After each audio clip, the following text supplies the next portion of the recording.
Hello student, welcome to cerebral learning institute. My self doctor Khan Asif.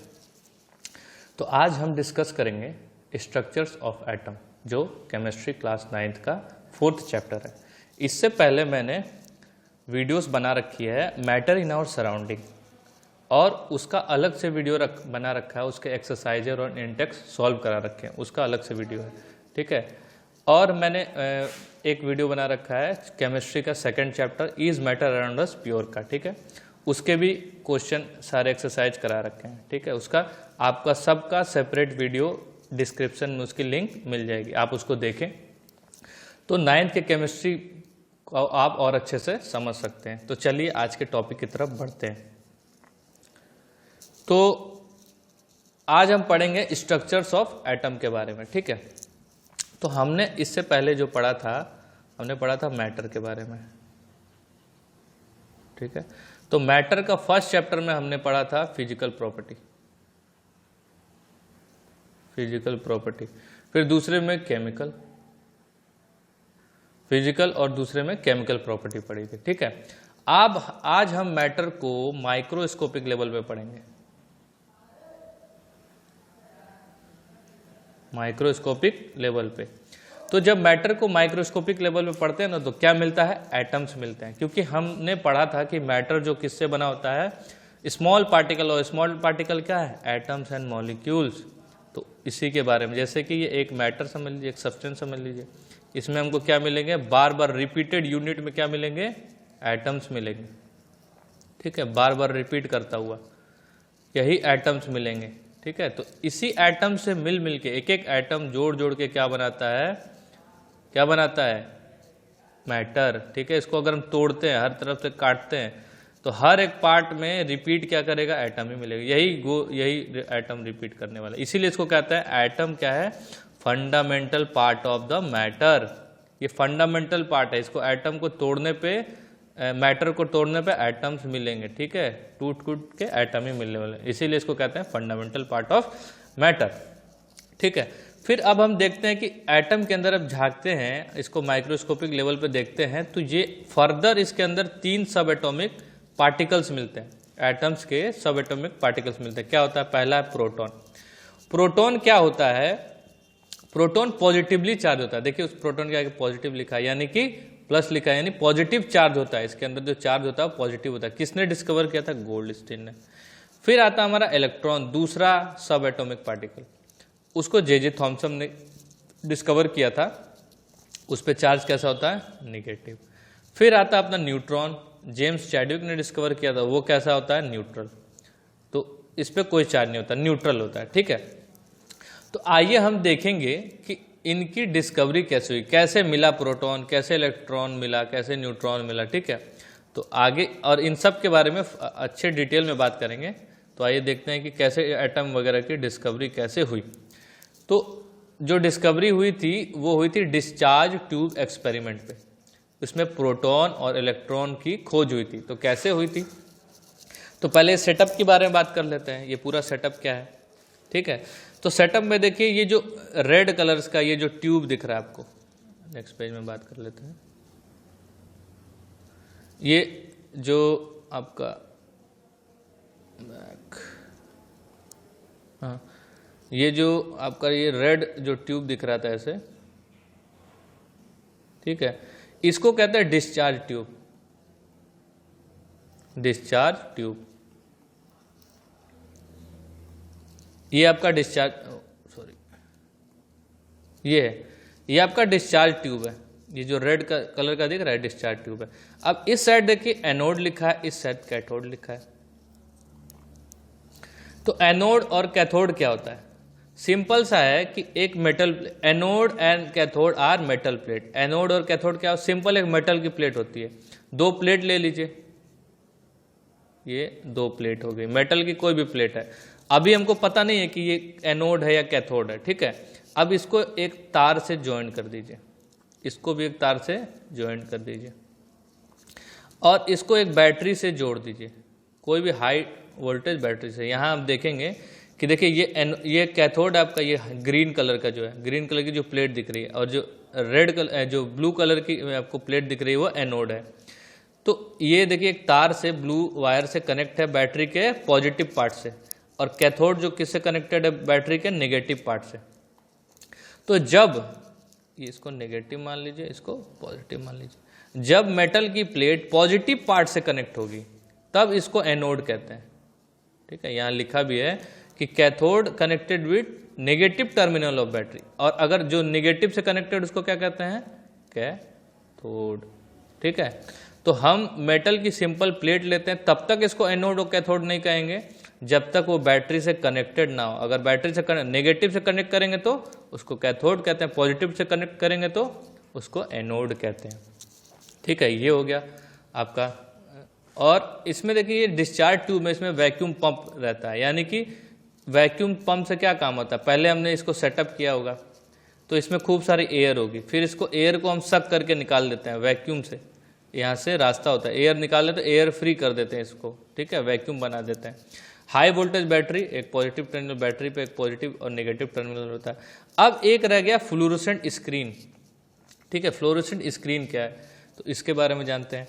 तो जो हमारी पुरानी CRT टीवी होती थी, जो पुराने ज़माने की मोटी वाली टीवी होती थी, वो कौन सी टीवी होती थी, कैथोड रे ट्यूब।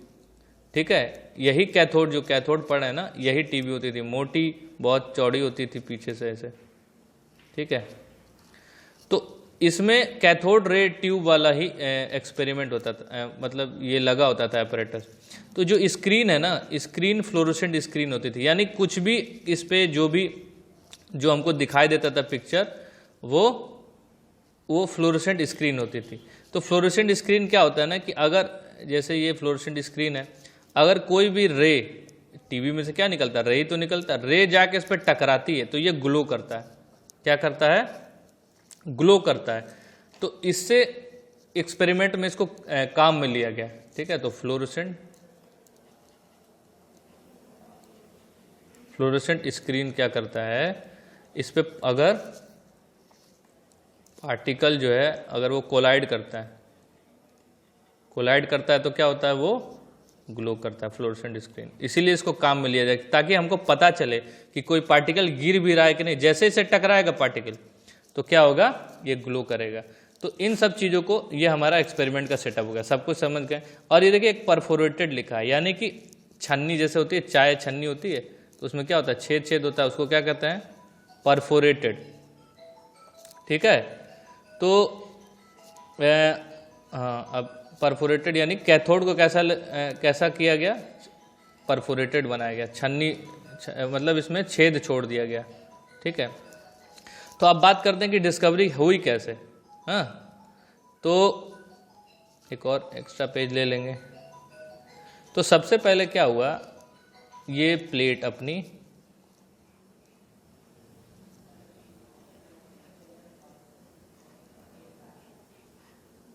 ये नेगेटिव, ये पॉजिटिव, ये एनोड कह लीजिए, इसको कैथोड कह लीजिए।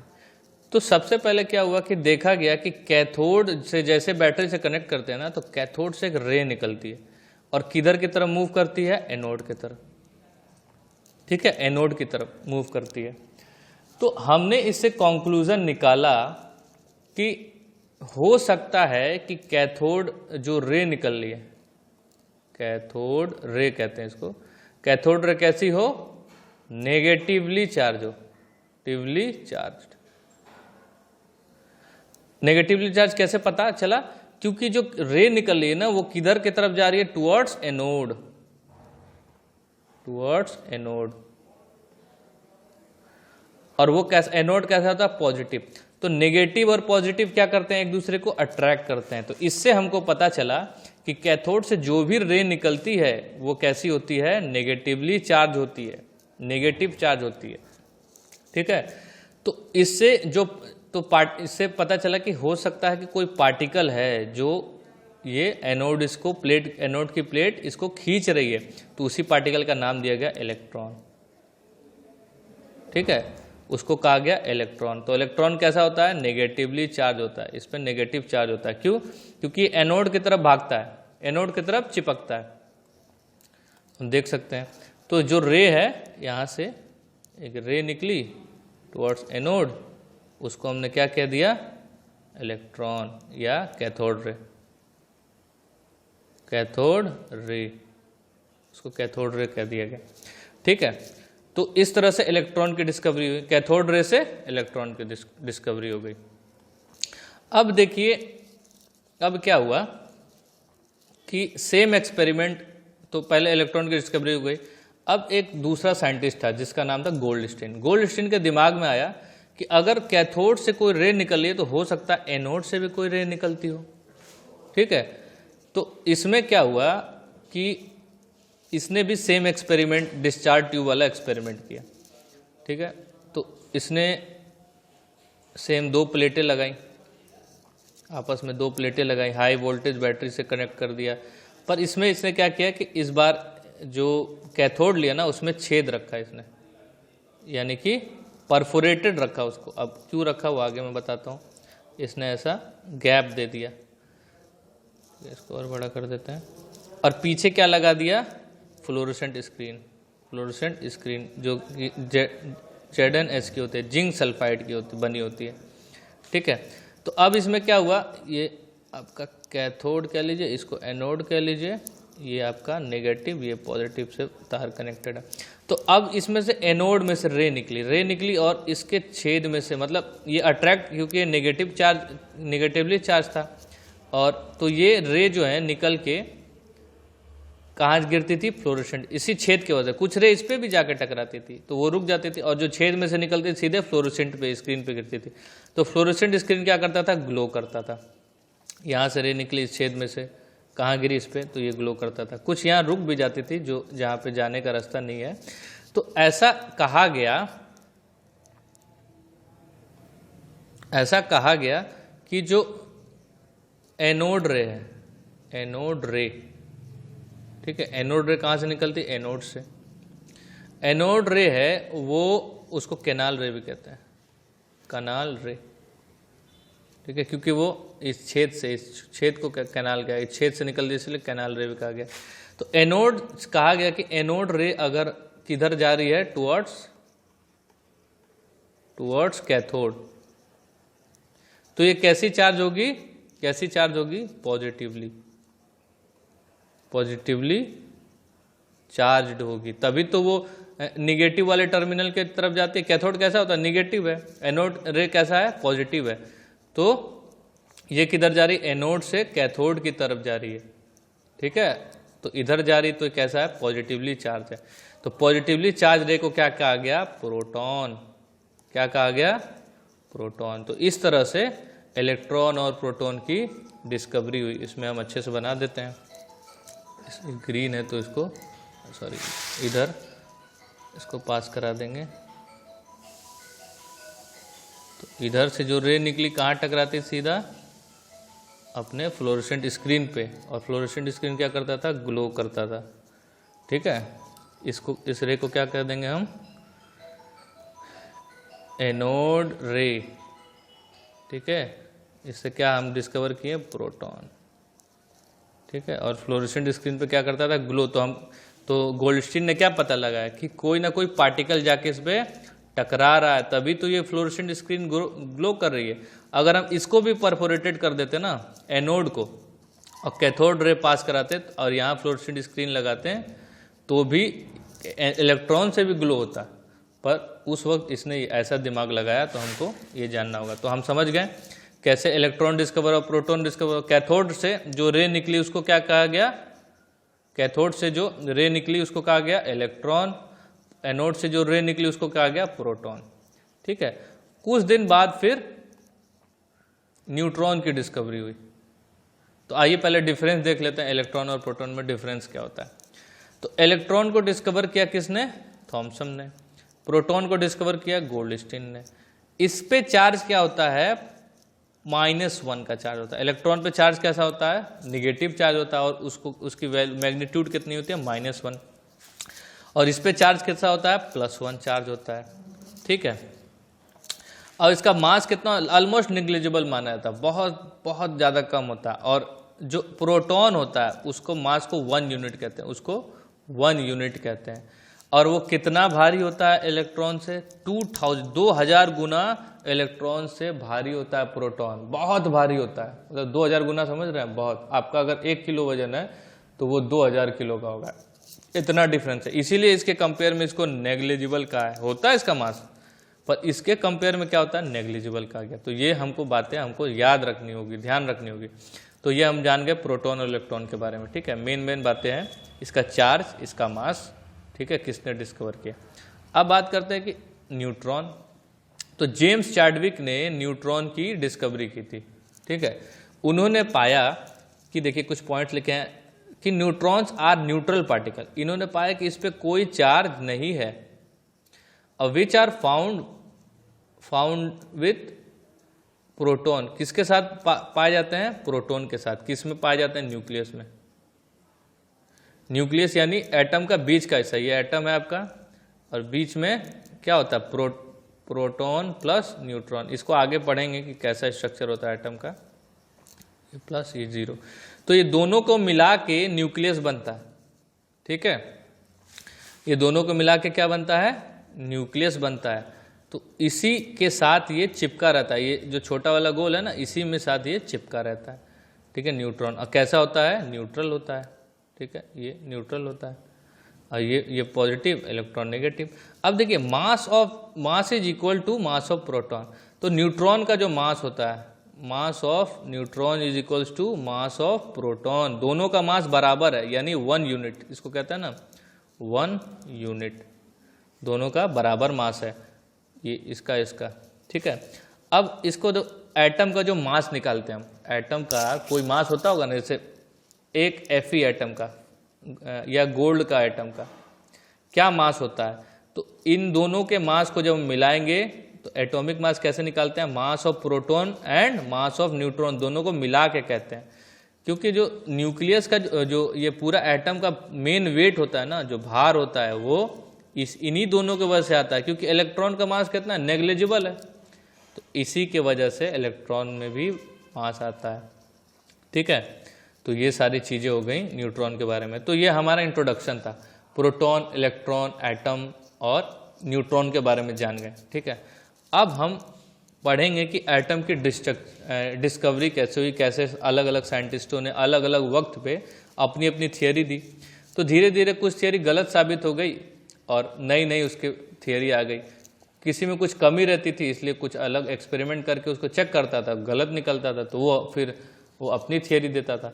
तो ऐसा नहीं कि कोई गलत था, वो अपने वक्त के हिसाब से सबने सही डिस्कवरी की थी। जो अवेलेबल रिसोर्सेज थे उस वक्त के हिसाब से उन्होंने बहुत सही डिस्कवरी की थी, ठीक है।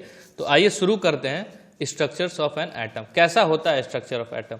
तो सबसे पहला इसको देने वाला जो शख्स था वो थे डाल्टन। तो आइए देखते हैं डाल्टन साहब क्या कहते हैं। तो डाल्टन ने कहा कि atoms are indivisible and indestructible. ये कहा कि एटम टूट नहीं सकते, एटम को तोड़ा नहीं जा सकता है, ठीक है, और उसको और इसका कोई पार्ट नहीं होता है। बस एटम सिंपल जो हम जानते हैं कि मैटर है, मैटर में मिलता है एटम, बस। अब इसके अंदर और कोई पार्टिकल नहीं होता है। इन्होंने ऐसी बात कही थी। मगर जब फेल कैसे हुए, जब हमने सब एटॉमिक पार्टिकल को माइक्रोस्कोपिक लेवल पे देखा। अब भाई उस वक्त इनके पास कोई माइक्रोस्कोपिक लेवल पे चीज़ें देखने का apparatus थोड़ी ना था।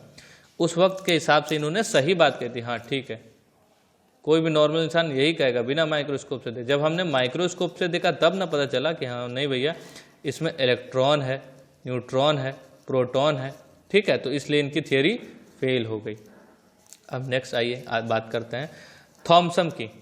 थॉमसन ने क्या कहा कि जब उनकी थियोरी फेल हो गई तो थॉमसन आए। थॉमसन ने बताया कि इन्होंने एटम को किससे कंपेयर कर दिया, वाटरमेलन से। तो वाटरमेलन होता है, ठीक है। तो वाटरमेलन जो होता है उसमें रेड पार्ट होता है, पूरा रेड पार्ट होता है, ठीक है। ये मान लीजिए ये वाटरमेलन है, ये पूरा रेड पार्ट,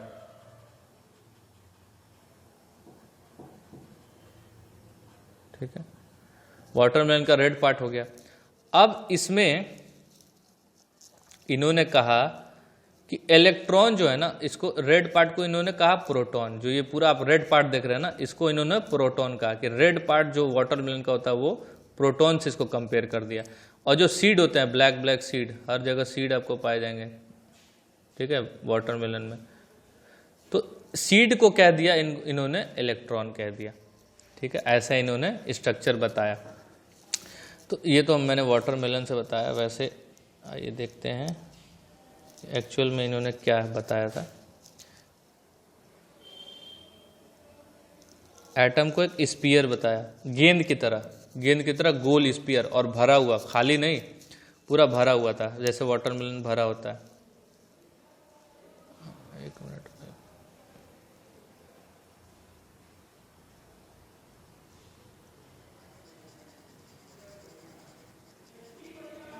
ठीक है, इस तरह गोल स्फीयर बताया एटम को।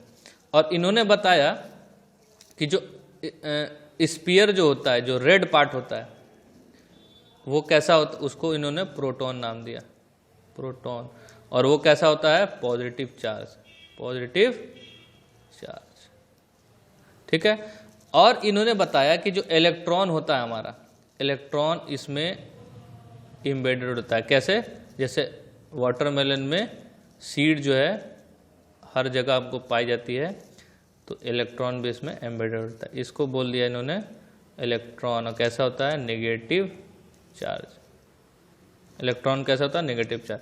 तो ऐसा इन्होंने स्ट्रक्चर बताया था एटम का। ठीक है, तो इन्होंने क्या बताया कि an atom consist of positively charge sphere electron and electron are embedded in. जो स्फीयर होता है, पूरा गोला होता है, वो किसका बना होता है, पॉजिटिव चार्ज का। ठीक है, यहाँ स्पेलिंग मिस्टेक हो गया, सॉरी उसके लिए।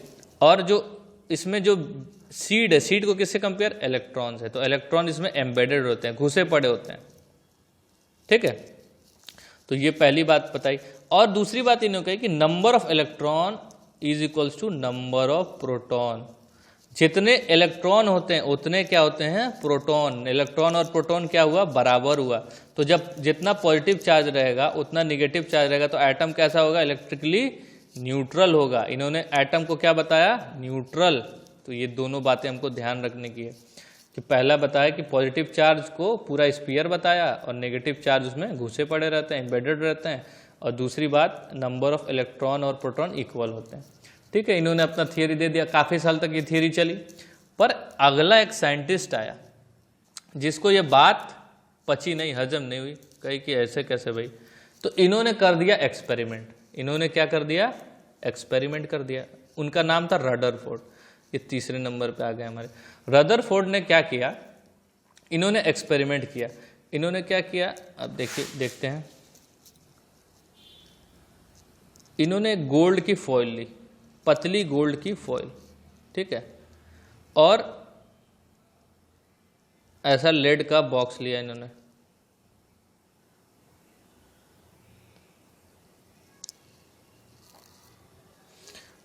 सॉरी, हाँ, यहाँ पे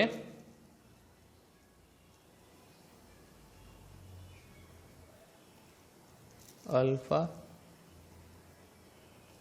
पार्टिकल सोर्स, और ये है आपकी फ्लोरोसेंट स्क्रीन, फ्लोरोसेंट स्क्रीन।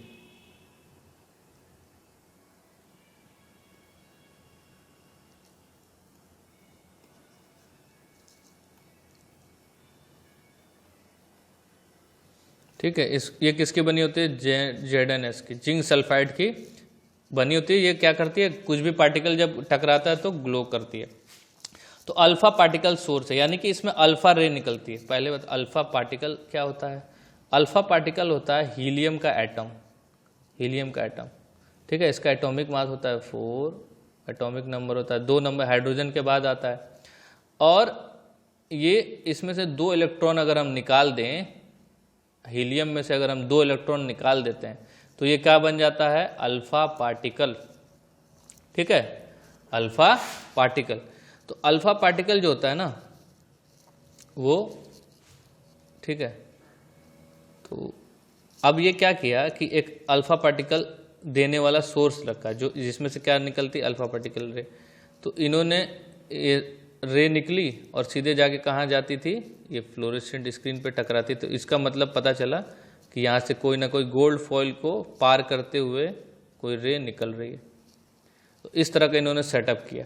तो आइए देखते हैं कि when fast moving alpha particle are bombarded on thin gold foil following observation were made. तो इन्होंने अल्फा पार्टिकल का एक सोर्स है, उसमें से रे निकाला और फ्लोरेसेंट स्क्रीन पे हमारे टकराने दिया। तो उससे इन्होंने क्या क्या कंक्लूजन निकाला? इन्होंने देखा कि most of the alpha particle pass straight through the gold foil. Alpha particle से कुछ ज़्यादातर रे सीधे सीधे निकल जा रही है। कहाँ टकरा रही है? फ्लोरेसेंट स्क्रीन पे। तो फ्लोरेसेंट स्क्रीन ग्लो कर रहा है। फिर देखा कि some of the alpha particle were deflected by foil by small angle. तो कुछ रे क्या देखा कि ये रे है थोड़ी सी ऐसे ऐसे घूम जा रही है इधर, कुछ रे है थोड़ी सी इधर घूम जा रही है, ठीक है। फिर क्या देखा? 1 out of 12,000 particle appear to rebound, और 12,000 में से एक पार्टिकल टकरा के वापस जा रही है। इसको और अच्छे से डिटेल में आगे देखेंगे। तो इन्होंने इतना 3 कंक्लूजन दिया कि जो ज़्यादातर पार्टिकल सीधे निकल जाती हैं, कुछ थोड़ा सा मुड़ जाती हैं, ठीक है, और कुछ क्या होता है, कुछ पार्टिकल जो होते हैं रीबाउंड हो जाते हैं, यानी वापस उसी एंगल पे हो जाते हैं। तो अल्फा पार्टिकल कैसा आगे बताते हैं, हाँ यहाँ पे अच्छे से समझते हैं कि क्या हुआ। तो ये देखिए अल्फा पार्टिकल, वो जो पहला कंक्लूजन था उन्होंने बताया, ये आपकी ZNS स्क्रीन, यह है ZNS की स्क्रीन। तो इन्होंने बताया कि most of the alpha particle क्या सीधे ऐसे निकल गई, कोई दिक्कत नहीं, में से सीधी लाइन नहीं बन रही है, उसको सीधा ही मानिएगा, ठीक है। तो इन्होंने बताया कि मोस्ट ऑफ द पार्टिकल जो हैं वो सीधी निकल जा रही हैं, ठीक है। फिर कह रहे हैं वो, उन्होंने कहा दूसरी ऑब्जर्वेशन में कहा कि कुछ जो लाइन है वो क्या हो रही है, आ रही है और स्मॉल एंगल पे डिफ्लेक्ट हो जा रही है, ठीक है। ऐसे कुछ लाइनें आ रही हैं और स्मॉल एंगल पे ऐसे डिफ्लेक्ट हो जा रही हैं, बड़ा ध्यान से देखिएगा। और 12,000 में से एक पार्टिकल क्या हो रहा है, वापस रिबाउंड हो रहा है, यानी ऐसे जा भी रहा है, इसी एंगल पे आ भी रहा है, ठीक है। तो इसकी नंबरिंग कर देते हैं। तो ये पहले कंक्लूजन वाला है, ठीक है, ये दूसरे कंक्लूजन वाला है, और ये कैसा है, तीसरे कंक्लूजन वाला। तो समझ में आई? अब ऐसा हो क्यों रहा है भाई, क्यों ये डिफ्लेक्ट हो जा रहा है, क्यों सीधा निकल जा रहा है, ठीक है। तो देखिए एक और पेज एक्स्ट्रा ऐड कर देंगे। तो जो हमारा प्रोटॉन जो होता है, प्रोटॉन कह लीजिए या न्यूक्लियस, क्योंकि न्यूक्लियस या प्रोटॉन कैसा होता है, पॉजिटिव चार्ज, ठीक है। और अल्फा पार्टिकल भी कैसा है, पॉजिटिव चार्ज। क्यों? क्योंकि इसमें से हम क्या करते हैं, अल्फा पार्टिकल क्या होता है, हीलियम एटम को 2 इलेक्ट्रॉन अगर हम निकाल देते हैं तो इसमें क्या बचता है, 2 प्रोटॉन बचता है। तो 2 प्रोटॉन क्या था, प्रोटॉन, इसके अंदर प्रोटॉन पहले से है, तो क्या होता है, ये भी पॉजिटिवली चार्ज होता है, इलेक्ट्रॉन होता नहीं है। तो दोनों पॉजिटिव चार्ज है, न्यूक्लियस भी अपना पॉजिटिव चार्ज है, अल्फा पार्टिकल भी पॉजिटिव चार्ज है। तो जब ये पॉजिटिव चार्ज बहुत ऊपर से, मतलब किनारे से निकल जा रही है, तो क्या है, वो सीधी पास हो जा रही है, कोई डिफ्लेक्शन नहीं उसको, क्योंकि इसको कोई रिपल्सन, ये पॉजिटिव चार्ज इतने दूर कोई रिपल्सन नहीं शो कर रहा है, ठीक है। और ये देखिए ये दूसरा वाला भी सीधे सीधे निकल जा रहा है। तो ये पहले कंक्लूजन में इसको कहा गया कि most of the alpha particle passes, most यानी कि ऑलमोस्ट 70% मान लीजिए, कैसा सीधा सीधा निकल जा रहा है, क्योंकि इतना खाली जगह है एटम में। ये क्यों सीधा निकल जा रहा है, क्योंकि एटम में क्या होता है, खाली जगह होती है। पहला कंक्लूजन से हमको ये पता चलता है। दूसरा कंक्लूजन देखिए, कह रहा है कि most of the alpha particle were deflected by the foil by small angle. Small angle पे स्मॉल एंगल पे फॉइल क्या हो रहा है, डिफ्लेक्ट हो रहा है। ये सेकंड वाला, ये जो देख रहे हैं आप, इसको रेड कलर, ये अब डिफ्लेक्ट क्यों हो रहा है कि जब न्यूक्लियस के बहुत जब करीब से पार्टिकल गुजर रहा है, यानी ये हो सकता है कि 10-20% ऐसा हो, तो वो क्या कर रहा है, रिपल्सन, ये अल्फा पार्टिकल और इसमें क्या हो रहा है, रिपल्सन। इसीलिए रिपल्सन के कारण क्या हो रहा है, ये मुड़ जा रहा है, इसको ये धक्का दे रहा है। ये भी तो पॉजिटिव रे है, पॉजिटिव पॉजिटिव में क्या होता है, रिपल्सन होता है। ठीक है, तो दूसरे कंक्लूजन से ये हुआ। और one of the 12,000 particle appear rebound, और जो एकदम न्यूक्लियस के करीब से जा रहा है वो क्या हो रहा है, एकदम रीबाउंड, क्योंकि ये क्या है, यहीं से वापस इसको भेज दे रहा है। यहाँ तक तो इसकी ताकत लगा के पहुंच जा रहा है, मगर ये रिपेल करके वापस रीबाउंड हो जा रहा है। समझ में आ गई तीनों चीज़ें। तो इस सब रिपल्सन से इधर मुड़ जा रहा है, रिपल्सन से रीबाउंड हो रहा है। और यहाँ इतने दूर पे कोई रिपल्सन नहीं लग रहा है, तो इसके वजह से होता है। तो इसके बीच क्या लग जाता है, रिपल्सन।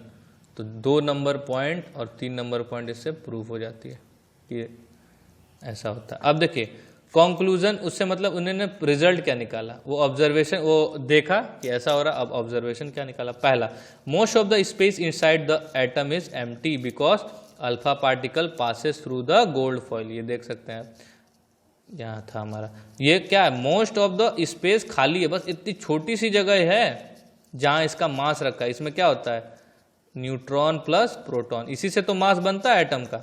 और क्या, इलेक्ट्रॉन बहुत छोटा होता है, नेग्लिजिबल होता है। तो इसीलिए ऑलमोस्ट 99%, 95% कह लीजिए खाली है एटम। तो क्या इससे कंक्लूजन निकाल सकते हैं कि 95% एटम क्या है, फ्री स्पेस, स्पेस है, उसमें खाली जगह है। A very few particle were deflected from the path because positive charge of atom occupies a very little space. तो ये कह रहा बहुत 5%, ये 5% ही है ना। तो इसके आसपास से जो भी रे, जो सेकंड नंबर वाली थी रे, ये जो ये सेकंड नंबर वाली, ये क्या थी, ये बहुत स्मॉल एंगल पे डिफ्लेक्ट हो रही थी। तो इससे हमने क्या कंक्लूजन निकाला कि रिपल्सन के वजह से जो आसपास वाली रे है, जो एकदम करीब से गुजर रही है, वो क्या कर रही है, डिफ्लेक्शन शो कर रही है। ठीक है, और तीसरा, a very small fraction of alpha particle rebounded, एकदम 180 डिग्री पे वापस आ जा रही है, ऐसे गई और वैसे ही वापस आई। तो क्या इससे क्या शो करता है कि all positive charge and mass of gold atom is concentrated at very small volume within the atom. अब देखिए, एक 12,000 में से सिर्फ एक, मतलब जितने साइज बराबर होगी अल्फा पार्टिकल, देखिए अल्फा पार्टिकल की साइज है और इतना ही बड़ा एटम है। तो जब ये दोनों जब आपस में जब करीब जा रहे हैं तो ये क्या हो रहा है, रिबाउंड हो गया। इतना ही बड़ा अल्फा पार्टिकल है, इतना ही बड़ा न्यूक्लियस है। तो उन्होंने बताया कि इतना छोटा ये पार्टिकल है, इतना छोटा पार्टिकल है न्यूक्लियस, कि एक ही 12,000 में से सिर्फ एक ही पार्टिकल जा रहा है, बाकी अगर इसके करीब भी जो जा रहे हैं वो डिफ्लेक्ट हो जा रहे हैं। तो यानी बहुत छोटा है ये। अगर कंपेयर करें एक फुटबॉल की ग्राउंड में, एक छोटा सा रेत का टुकड़ा ऐसा होता है। ठीक है, इतना बड़ा ग्राउंड में, क्रिकेट के ग्राउंड में एक छोटी बॉल, अपनी बॉल भी नहीं, जो क्रिकेट वाली बॉल होती है उससे भी छोटा होता है। तो ये सब कंक्लूजन इन्होंने निकाला। ठीक है, तो अब इनका ड्रॉबैक क्या था, ड्रॉबैक देख लेते हैं, क्या कमियां रह गई। इसमें भी कमी थी, हाँ, मगर रदरफोर्ड का कुछ बातें एकदम सही थी। तो आइए देखते हैं कि ड्रॉबैक क्या था रदरफोर्ड मॉडल का।